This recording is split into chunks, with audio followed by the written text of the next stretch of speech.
Solana, Ethereum, Bitcoin. Mas se a gente fosse falar de criptos menores, que você acredita que são bons projetos, quais seriam 3 que você fala assim, não, pessoal, vale a pena estudar?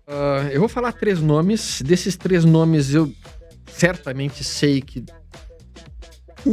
seria inquestionável, ninguém iria contra, e outros 2 vão ser, no mínimo, polêmicos.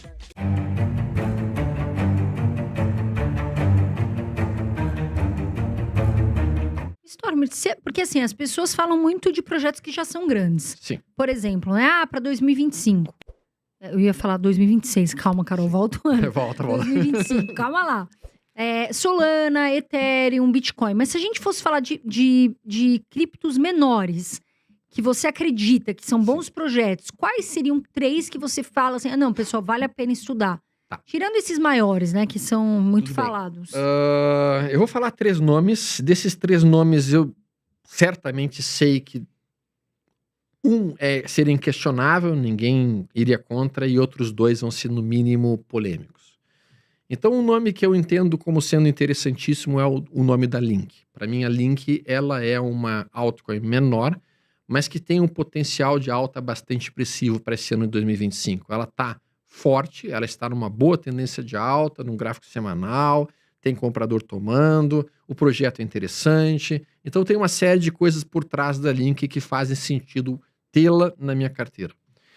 Outra que eu entendo como interessante, e essa já é um pouco mais controversa, e não é a mais controversa de todas, aguarde um pouquinho, eu já vou mostrar para vocês qual que é a mais polêmica. Eu sei, vocês vão me odiar, mas tudo bem.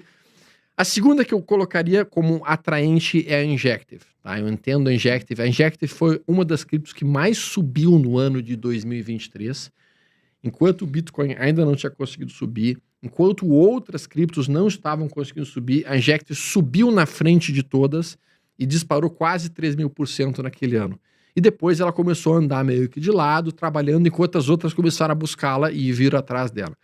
Como ela já descansou um bom tempo e as outras estão cansadas de terem subido, eu entendo a Injective como uma das criptos que tem um potencial violentíssimo para puxar no ano 2025. A terceira.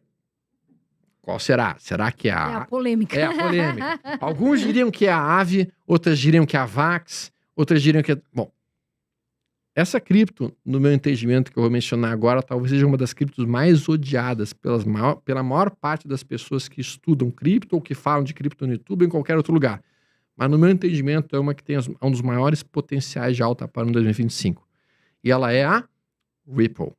XRP. XRP. A XRP, ela tem uma história triste, porque enquanto tudo subiu, a Ripple ficou de lado por muito tempo. Ela ficava andando numa faixa muito tênue, tá? Entre 1 e pouco, chegava a 3, voltava para 1 e pouco, chegava a 3, 1 e pouco, chegava a 3. Então, muita gente se machucou com a Ripple. E isso tornou essa criptomoeda praticamente indesejada pela maior parte das pessoas. Mas o fato é que a Ripple sem dúvida alguma, ela tinha um sério problema com o presidente da SEC anterior, que odiava literalmente a Ripple, inclusive processou ela em vários processos, e a gente sabia que a SEC então estava perseguindo a Ripple de uma maneira bastante importante. Mas o fato, pessoal, é que a Ripple ela está sendo cogitada, inclusive, para substituir o sistema SWIFT, que é o sistema de compra e venda de negócios internacionais entre os países no mundo inteiro. Ela já é utilizada fortemente para a transferência de recursos entre instituições financeiras no mundo. Então, quando a UBS manda dinheiro para a JP Morgan, quando a JP Morgan manda dinheiro para outra instituição, eles mandam usando Ripples. Então, a Ripple ela tem uma função crítica para a movimentação de dinheiro no planeta. Se acontecer essa mudança real que eles estão cogitando de abandonar o modelo SWIFT e virar tudo em Ripples, nós teríamos um potencial de Ripple muito, muito grande. Como ela conseguiu recentemente subir quase 600%, romper um topo anterior, romper a zona de retângulo, o objetivo seria, no mínimo, dobrar esse retângulo para cima. Se a gente for falar do ponto de vista gráfico, o alvo seria perto da casa. Vamos lá, nós estamos falando de quase entre 11 até mesmo 17 dólares, o que seria realmente quase 6x, 6 vezes do que ele está agora.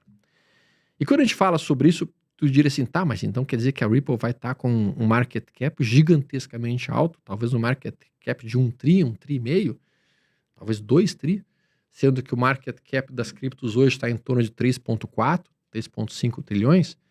Sim, seria mais ou menos nessa pegada. A Ripple começaria a atrair uma quantidade gigantesca de dinheiro, assim como o universo de criptos deve aumentar o market cap dela. Eu espero que no final desse verão a gente tenha um market cap em torno de uns 8 trilhões de dólares, talvez 9 trilhões de dólares.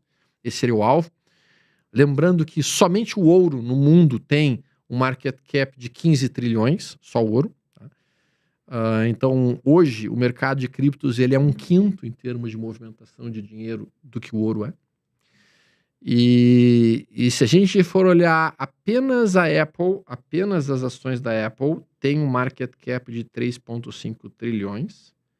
Então, se tu pegar e vender todas as ações da Apple, você simplesmente consegue comprar todas as criptomoedas do mundo hoje. Caramba.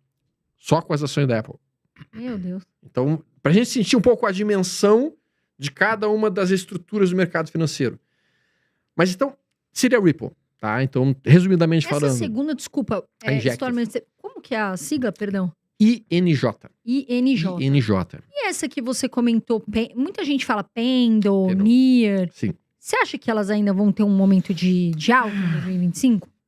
Vamos lá. Tinha dois outros projetos que eu realmente achava projetos, e acho projetos interessantes, mas que estão passando por um momento de, digamos assim, de crise existencial. Um deles é a Pendle. A Pendle, então, ele é um projeto, basicamente, que trabalha, sim, já produzindo, inclusive, um fluxo de caixa. Então, ela já produz dinheiro. Ela é como se fosse uma empresa que já tem retorno, já tem lucro líquido acontecendo, digamos assim. Então, a Pendle, ela é um projeto que, em si, tinha um grande potencial. Ela estava num lindo canal de alta, movimentando-se de uma maneira bastante adequada, com compradores defendendo, com todas as sinalizações de que ia puxar realmente para uma faixa. Eu tinha desenhado até um alvo para ela perto lá dos $20. Mas, infelizmente, nas últimas semanas, ela perdeu muito pressão de compra, entrou muito vendedor batendo, os vendedores entraram realmente e os compradores não conseguiram segurar o movimento atual. Com isso, ela sai do nosso canal de alta, começa a operar numa tendência bastante indefinida e não é mais uma cripto que, neste momento, eu diria, cara, essa cripto aqui me interessa estar posicionado. Sim. E a outra é a FET, FET. Que é a que eu mencionei, relacionada à inteligência artificial. Essa também era um token ligado a uma plataforma que negocia 3 empresas que trabalham com inteligência artificial. O projeto de inteligência artificial no mundo, no meu entendimento, entrou em uma tendência secular de alta, infelizmente. Ou seja, a humanidade vai estudar cada vez mais e vai usar cada vez mais inteligência artificial nos próximos anos, infelizmente. E depois eu posso até explicar por que eu acho, infelizmente. Então, para mim, faria muito sentido ter uma cripto que tivesse atrelada a projetos de inteligência artificial. A tendência também era muito forte, tinha muito comprador tomando, mas essa semana mesmo, com a notícia do DeepSeek, que é a inteligência artificial da China, as empresas americanas atreladas ao negócio de inteligência artificial sentiram muito o baque e a FET acusou o golpe. Ela realmente reverteu tendência, virou para uma tendência de baixa.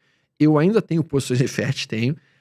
Estou um tanto quanto estressado com elas, estão incomodando um pouco, sim.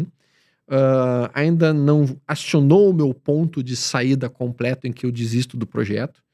Mas se tu me perguntasse sobre FET, vamos lá, no final do ano passado, eu estaria bem mais empolgado com esse token Essa situação que aconteceu. do que no momento atual. Ainda que eu ache que esse momento atual da DeepSeek não vá prejudicar violentamente as ideias de inteligência artificial, nem tão pouco a própria NVIDIA, que também pesou muito, caiu quase 16% essa semana, também atrelada a essa notícia do DeepSeek. Então, eu acho que esse tipo de situação, quando tu traz mais eficiência para um mercado, o que acaba acontecendo? A entrada do DeepSeek no universo de inteligência artificial chamou atenção porque eles são mais eficientes. A inteligência artificial do DeepSeek é mais eficiente do que as inteligências artificiais produzidas nos Estados Unidos. Então todo mundo ficaria preocupado, cara, se entrou mais eficiência, as inteligências artificiais americanas vão morrer. Não. Historicamente falando, quando a gente vê algo entrando com mais eficiência em um mercado, isso produz o quê? Isso produz uma aceleração daquele mercado e automaticamente uma melhor competição entre eles. Então o que a gente vai ver agora é uma NVIDIA se virando mais, a inteligência artificial americana virando mais, e isso vai produzir maior consumo de inteligência artificial.